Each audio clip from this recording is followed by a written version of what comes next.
COVID shutdown and everything, it was just seemed so weird for people because we couldn't socialize, we couldn't go out. A lot of people got stressed from that. That's what it was like for me, but starting from 9 years ago, my daughter's 9 now. We partied hard the night before school was starting. I had a horrible anxiety the next day, and it's just like it stuck. It didn't go away. The weird feeling of when my kids would come home from school and I just felt nothing, like nothing. I knew there was another way after discovering this program that I wanted to prove it. And it did. It went away.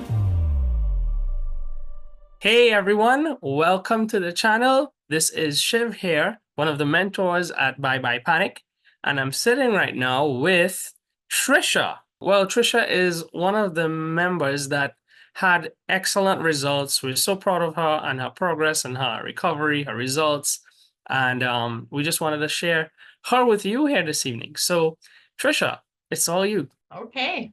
Hello. I've kind of suffered with anxiety on and off for years, probably. So I'm 50 now and probably since college, but I didn't really fall into the cycle. I didn't even know what that really meant until I came across Sean's program. So it got to the point where I was avoiding going to busy places. Driving has been a big one where I would get anxiety while I'm driving. So if I'm in a big intersection and it's busy and stuff, if I felt trapped, I started kind of freaking out and panicking and just wanted to escape. You know, let's say in a right-hand turn lane where I wasn't stuck in the middle, or I always stayed in the outside where there was an escape. And restaurants, if it was busy in there, I would want to make sure I was kind of close to an exit. I hated being pushed way back in the back of a restaurant. But that was situational for many years. You know, when I wasn't in those situations, I was fine. So we adopted a couple kids. And when I started staying home more, I really just kind of, my world just got small because now I was home all the time. And before I was very social, out and about everywhere as a real estate agent. So I was constantly seeing people every day and talking to people. And then I stayed home. And people would just come over here to visit. It got to almost get weird, you know, like during the COVID shutdown and everything, it was just seemed so weird for people because we couldn't socialize, we couldn't go out. A lot of people got stressed from that. That's what it was like for me, but starting from 9 years ago, my daughter's 9 now. So COVID really wasn't that much different for me. I was still at home, and so that didn't change much. And then I found myself getting more and more uncomfortable when I did go out. And if I did have to drive. And then I would say last fall, so we're also very social and we have a bar in our house. So people started coming over here and we'd be hanging out. And I had way too much, and that had happened several times. And I think a lot of us have heard of the hangxiety, right? Yeah. And that would always, since college, that would happen to me, but I just knew that's why, because any normal person could feel that, so I didn't think that was that unusual. And my kids were going back to school. So, and both kids for the first time in my life, were both going to be gone all day long. And that was coming up in the fall. We got an exchange student from Mexico. She was moving in, and I think it started, I didn't know what I was going to do in my life because I kind of gave up what I was doing to be home with the kids. It was just a whole bunch of things at once. We partied hard the night before school was starting. I had a horrible anxiety the next day, and it's just like it stuck. It didn't go away. Where usually I'd be like, okay, I'll be fine in a couple of days and I'll get sleep and I'll be fine. And it didn't. It did not go away. I've read where it's called air hunger. So I ended up going to an ER, and I had like 3 days straight of air hunger where it feels like you constantly can't get a deep breath. And so your body is trying, just keeps trying. And it was so uncomfortable, and it scared me, and I'd never had that before. And then of course that would cause me to lose sleep, and it just snowballed. And I went to ER, and then I would go to a doctor, and they took my oxygen levels. And they said, you're at 100% oxygen. So I'm like, it doesn't feel like it, And they said, nope, 100%. And all the rest looked fine. would you like some Xanax, or would you like some, obviously you're having anxiety issues. And I was crying because I was partly scared, partly stressed, and no sleep, and anxiety. I was crying. And so they wanted to give me antidepressants, and I'd never been on that before. So that was in September, and I was desperate. I was just like, what is going on? This is awful. And so I started searching online. And nobody else around me understood. They had no idea what it was like to be in that position. Nobody. So I was seeking out, and I first found the Facebook group for Bye Bye Panic, and I joined that. And there were several people from Sean's program that were writing on there, and just reading a couple of those stories, I just was like, oh my Lord, there's other people that are going through this. And that was huge, huge, huge, huge. And I just, it's like I felt it, like, oh, thank God. And I started reading. I did get Claire Week's book, and then I joined joined Sean's program in November. So I went from September to November. I kind of eliminated the breathing problem, so that was a relief. But mentally, I still was not going to places, was still not driving. The weird feeling of when my kids would come home from school, and I just felt nothing, like nothing. And that scared me, because I've never felt that way before. Almost to the point of, I don't want to be here anymore. I don't, like, not quite that severe, but I could see where the suicidal thoughts, if there wasn't help, could happen. And I would cry about that. And I'm like, I really don't understand why I'm here. And do I really need to be here? And I just, like, all those life questions. And I've heard Sean talk about those, like, what's the purpose of life? Why are we here? And it just, that was constantly. But luckily through this program, and getting on the calls and, doing the chats with people, there were several other people that were actually at the exact same time that were having that same thing. And just knowing that, I was like, oh, okay. You're going to be okay. It's okay. Just, do the alarm, and every moment, all day long. And it went away. So. No, that's great. I mean, you shared a lot there that I'm sure everyone that's watching this, listening to this, can relate already. Like, you mentioned from college all the way to your age right now, as a mature person with your kids, working, all of these things. And I guess throughout those years, you just kind of coped. And I think a lot of people could relate to that, right? But it's not fully overcoming. It's not really truly living, to the fullest extent. And so it's almost like living life on eggshells, right? Because careful, because we might break it. It might get really bad. And I don't know if I can cope. Right. But then that comes that one big thing that, the straw that breaks the camel's back, so to speak. You end up falling in hard. And you mentioned some of your symptoms. So I guess the biggest ones were, from what you shared there, these sensations and feelings came, but then these thoughts, and those thoughts had you spiraling, and then that detached feeling you mentioned, not being there with your kids, or being there but not feeling it. And yeah, it feels horrible. We've been there. Of course, you said being in that community really helped to understand that this is normal. This happens, and that you're not broken, and Yeah. you're not mentally ill, and there is help, and there is some relief just knowing that there are others, right? Oh, huge, huge, huge, because it's a very, very alone feeling. And Yeah. and I know a lot of people can relate to that, I think that's the first huge relief, is just, oh my gosh, I'm not alone. It's not just me. I'm not crazy. I'm not mentally ill, even though it seems like it at the time. Like, there is something wrong with me, like, this is not right. But when you don't know how to get out of it, it is an awful feeling to know that, okay, is it just going to keep getting worse? Because if it is, I don't want to be here. Yeah, and that, you see, that's one of the scariest parts, right? The not wanting to Yep. be there and giving into what we think are. See, there's a difference with thoughts and thinking.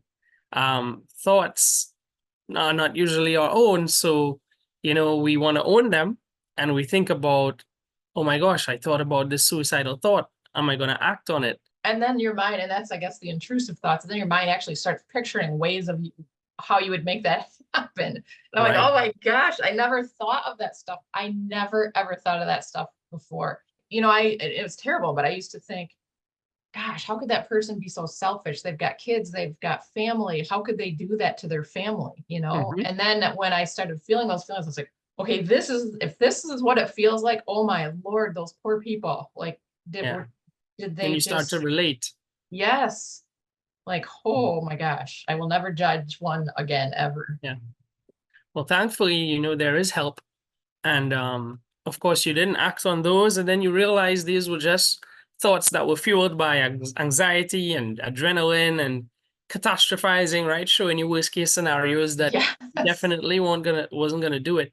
And one of the things we always talk about too, right, Trish, is the fact that those thoughts do scare you, and this would give some hope to people looking at this. The fact that those thoughts do scare you, it's high percentage you're not going to do that anyway, but it motivates you to go get help. So as you talk about, you started looking for help and you found the program. What were some of the things you tried to do to fix this before finding the program though? Escape.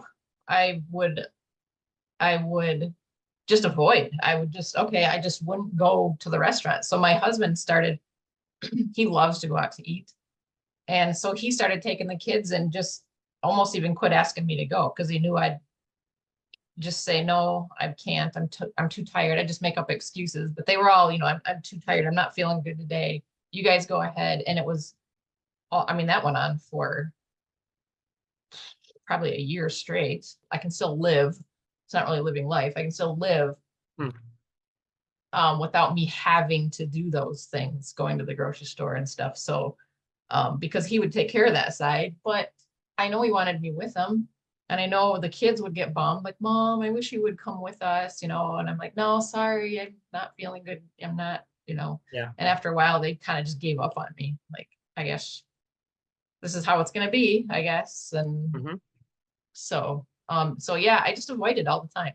If I did happen to be out somewhere and people would come up and start talking to me, maybe someone I haven't seen in a long time, I would get that where I want to escape out of the conversation.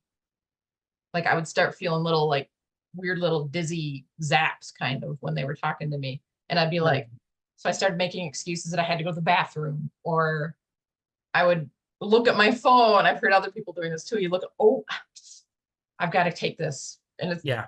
I'm totally pretending. I just, and I'd be like, I gotta go outside for a minute and take this call or check my messages or something. I just make excuses to escape. I guess that was a coping, right? At Yep. that time, that was my way to deal with it. Well, hey, you reacted instinctively, but of Yeah. course you come into the program and you start learning some things and you learn how to respond from, well, an educated standpoint. And hey, you did mention how you found us, and then you got in. You decided to get in. It didn't take you too long to get involved, and from right just entering the gates, you started to get into the education, the information. You started to participate. You saw the community. So tell us about that. Like, what was then? So coming in after all the things you tried and did and avoided, all the things you experienced, then you came into the program. What was Mhm. that like? That experience, the mentors, the members, the community, the support. Tell us about that.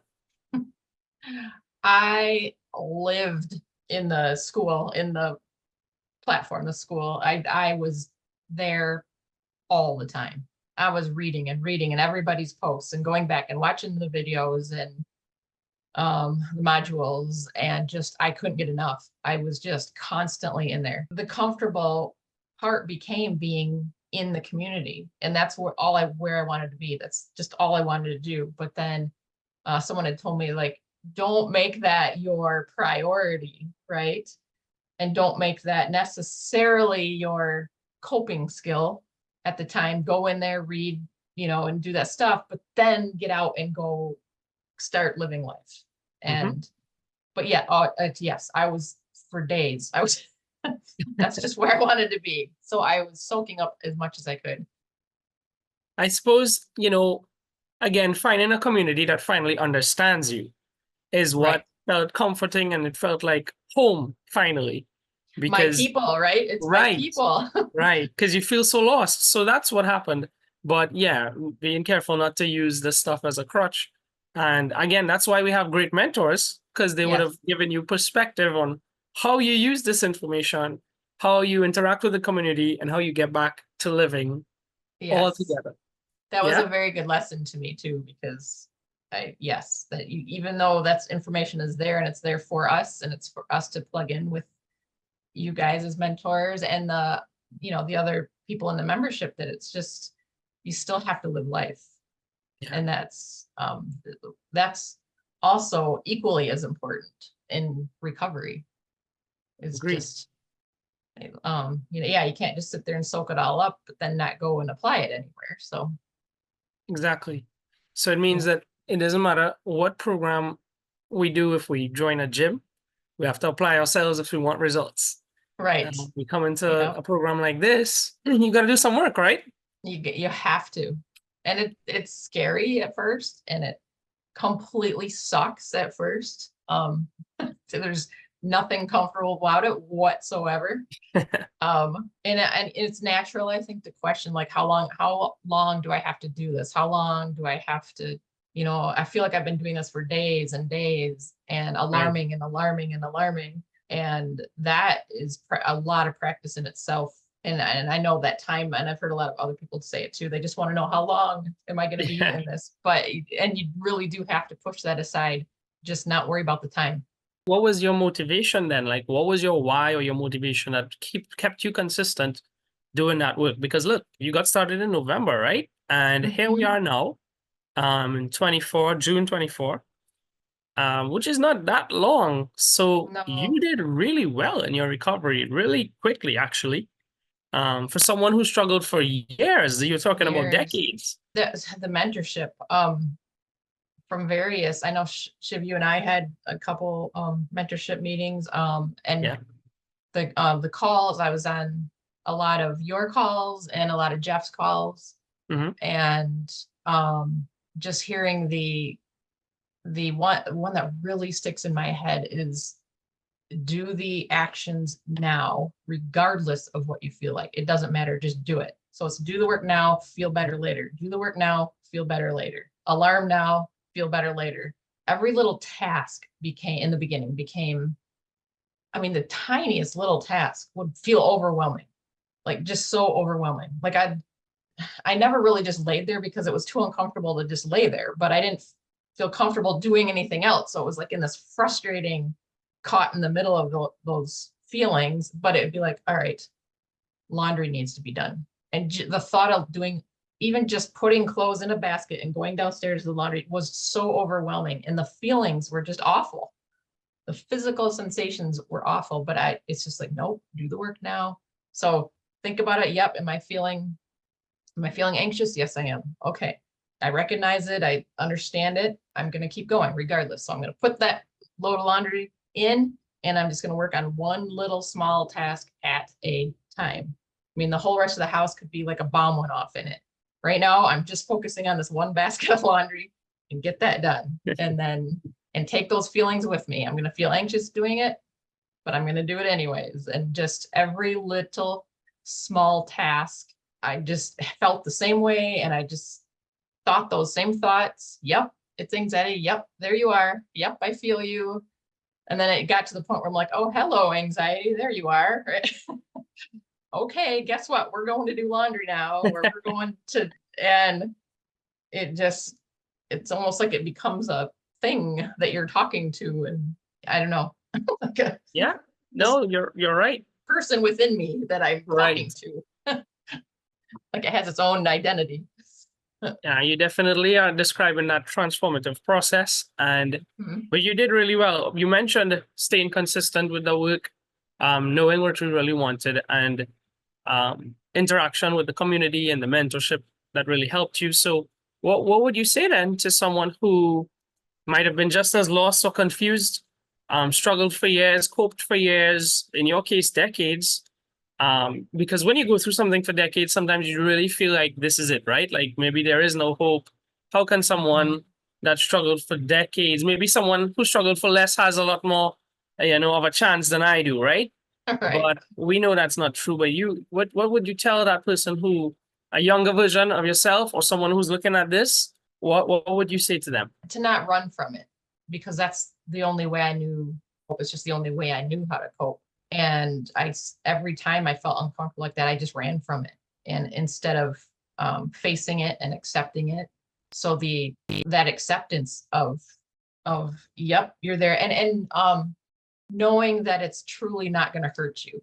Those feelings, those sensations are not going to hurt you. And another thing that sticks with me is, and I heard it from lots of mentors and lots of other people, is no matter how crappy you feel right now, that people look back, and I do now too, that it's actually a blessing. It's almost like we're supposed to go through this because it's, for whatever reason, that whatever you believe in, God or whatever, that he wants you to go through this for some reason.